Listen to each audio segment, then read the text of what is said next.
Yes, I would like to first invite the heroes of the film, Andrea Crosta, Earthling International. Dan Douglas, Sea Shepherd, Vaquita CBR, Cynthia Smith. Oh my God!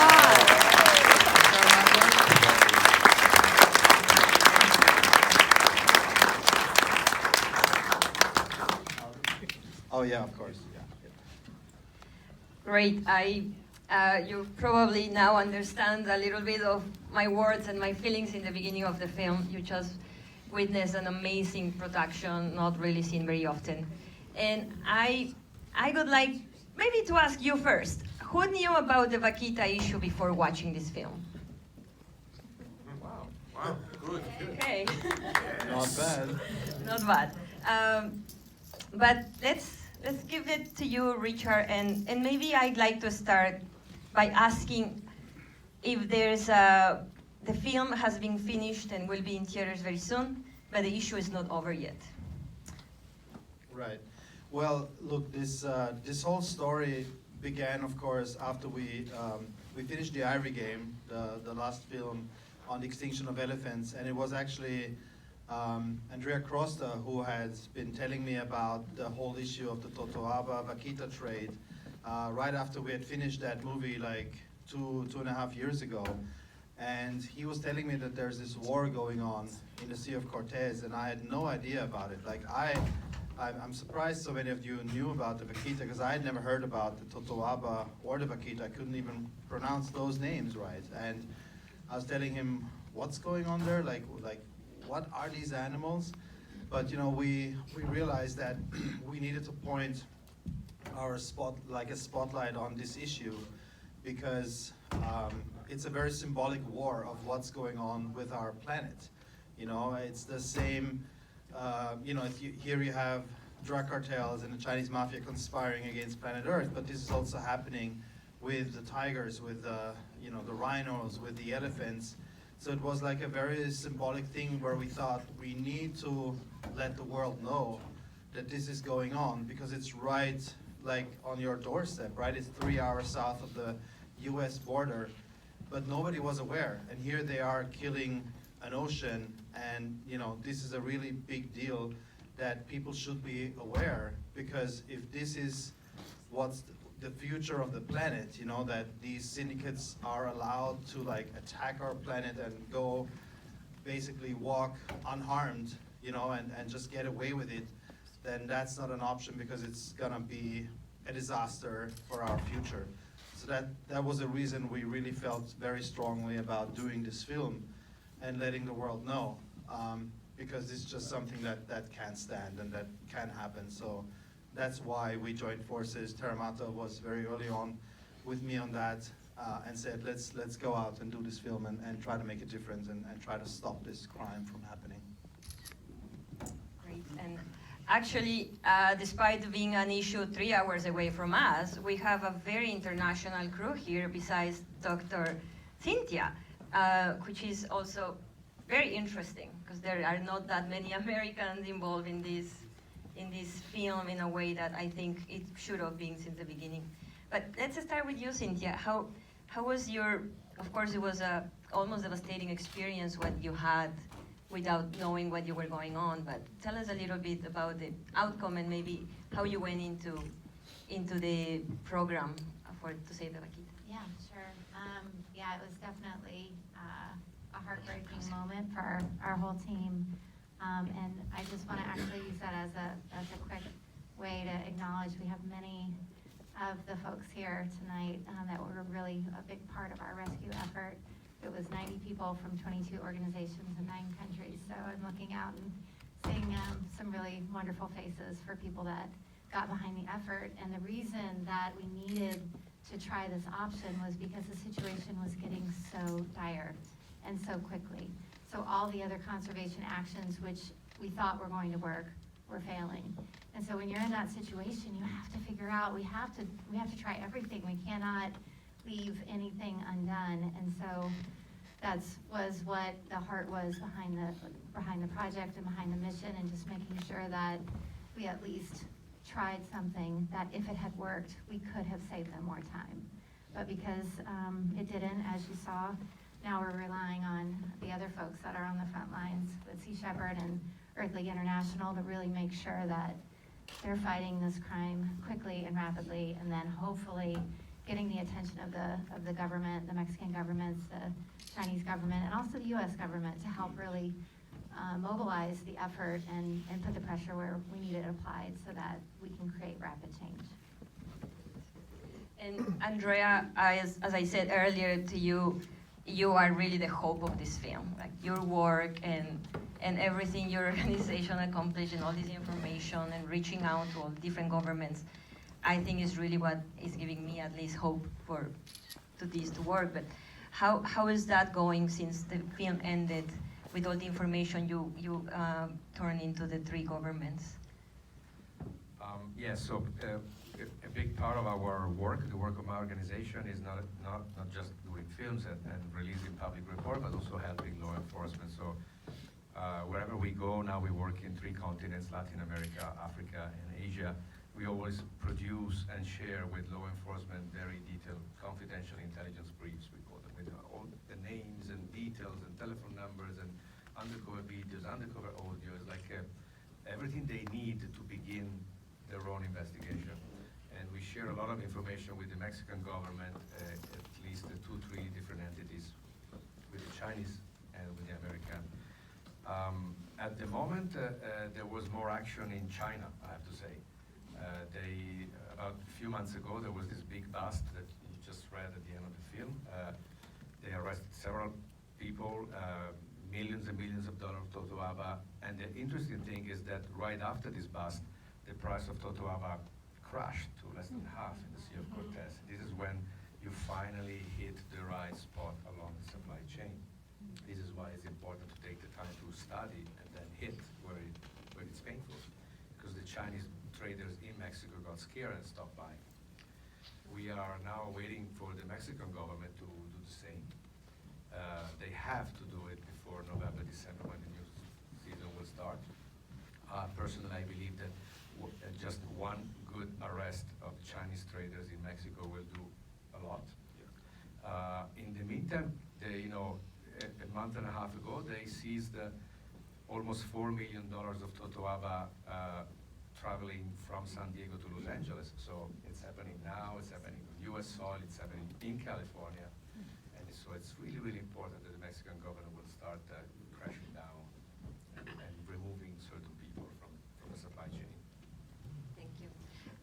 I saw the introduction of the film premiere in Los Angeles, where Dr. Jane Goodall, friend of Richard, introduced the film, and one thing she said was how she fears so much for your life, putting yourself through these incredibly hard topics to film. And in a way, I feel the same with Jack, because now Jack, in a week, is going back to San Felipe by bus. And I would love to know, Jack, what's the current situation with Sea Shepherd over there? And yes, I am a little worried about your safety. What are we doing to be sure you and the crew are gonna be safe there? I mean, so after this film finished, we had another year of continuing on this project, and we called Operation Milagro.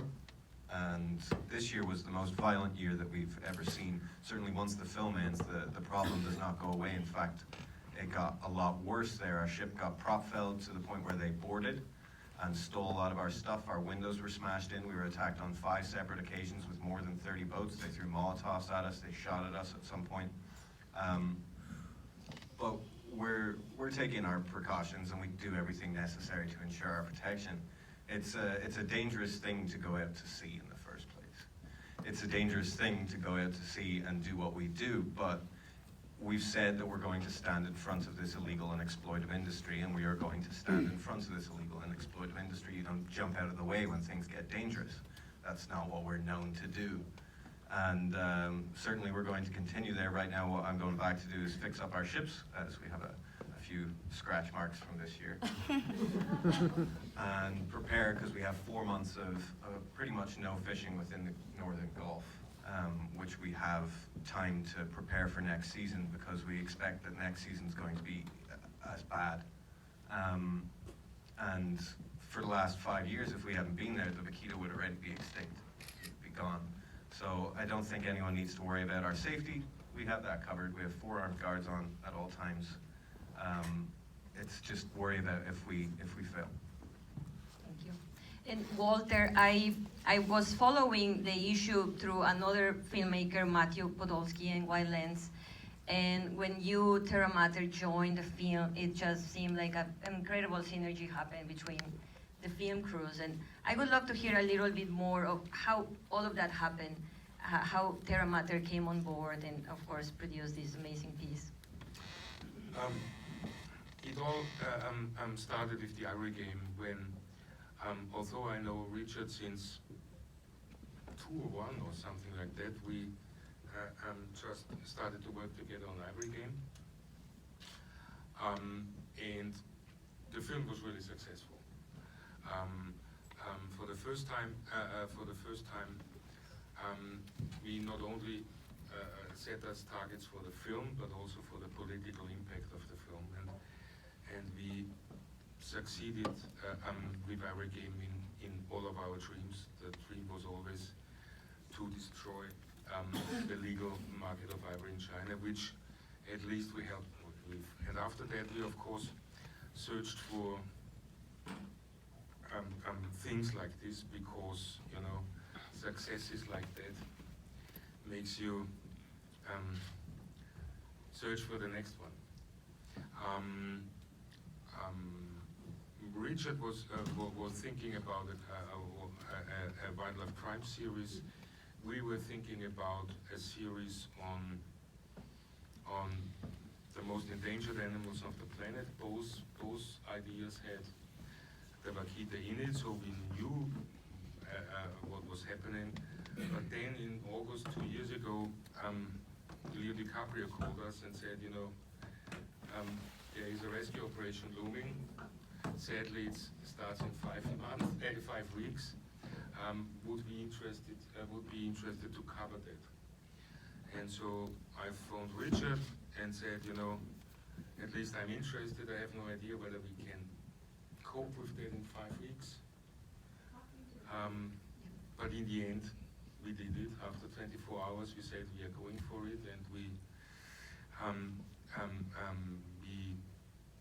succeeded with the help of my second producer, Wolfgang Knöpfler, who is also there. Set up everything, including the biggest security measurements I can remember in a single film, and it did go well. Yes, it did. Thank you. Should we open it to questions? Or anything? Yeah. Anybody? Yes, please. I read recently that now there are only 10 vaquitas in existence. Is that true? It's between the lowest number is 6, because this is the number which was really shown by the naked eye. The highest number could be 22. It's something between these two numbers. Yeah, that's exactly, that is correct. And the number, the estimate, even though that number sounds really low, I think it's extremely important to know that, because it is low, that the Southwest Fisheries Science Center in La Jolla has been studying the genetic strength of the species. And so the scientists there, led by Barb Taylor, are telling us that the strength is still there.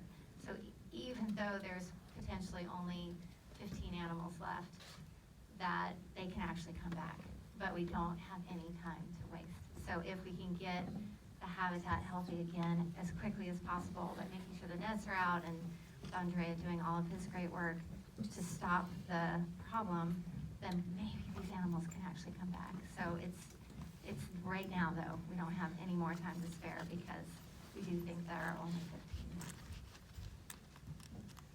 Yes, over there, please. What's happened to David Lee, and also this admiral who doesn't seem to know what's going on? The world knows what's going on. Can you repeat this to other questions? what happened with David Lee and with the admiral that seems to know nothing? Talk about David Lee. David Lee is still there, still doing what he's doing. You have to understand that there is a big difference in those cartels between the Mexican part and the Chinese part. So the Mexican guys are criminals, either former or current narco traffickers, while the Chinese community is a very established community, already second, third generation. They are businessmen. They have a lot of legit businesses going on, supermarkets, hotels, and everything. So he keeps doing what he's doing. The authorities in Mexico have a lot of information about him. It will be interesting to understand what will happen when the film will be released in Mexico to everyone at the end of August, the 30th of August, I think it is. So they probably will see themselves. I mean, nobody can recognize them, but they can recognize themselves, of course. So that's an additional pressure point on the supply chain. Also more risk for us, but it's more pressure point. And we'll see. We'll see if we'll stay free or not. And regarding the admiral, it was really interesting what we saw in the film. And obviously, I was like also thinking, how's this possible? There were numerous operations going on night after night to go after these poachers, but for whatever reason, always at the last minute, they seem to get away. And they seem to, and the Navy seemed to be always one step behind. You know, they were in the wrong place, they were on the beach, and they were being seen. Something was up, and especially after the riots, when they had, in some miracle way arrested these 3 fishermen, but then had to release them because of the public pressure, because of the riots. I was like, I went there and the day after, and I wanted to talk to him and interview him and say, why is this going on? How can you not stop this? Why can you not be more effective? You have all the means. And then he asked me to put my camera down. And that's why it's not in the film. And I'm like, I was very disappointed, of course. I'm like, really? He's like, yeah, if you want an honest answer. And then the honest answer was, the problem is that the cartel is so dangerous that if we actually stop their operation, if we really impede them on what they're doing, they're gonna come after us personally, and they will kill me, they will kill my wife and my children. And that's not only for me, that's like for my comandante and for the other rear admiral. They are gonna come after them and actually kill them. And that's the reason why they are not really standing in their way. They're afraid of them. They are too dangerous. And when I heard that, I knew that I was never gonna get another result. So we were done filming basically, because that was the reality of the situation. So that's why they did know what they were doing, but they didn't do it 100%.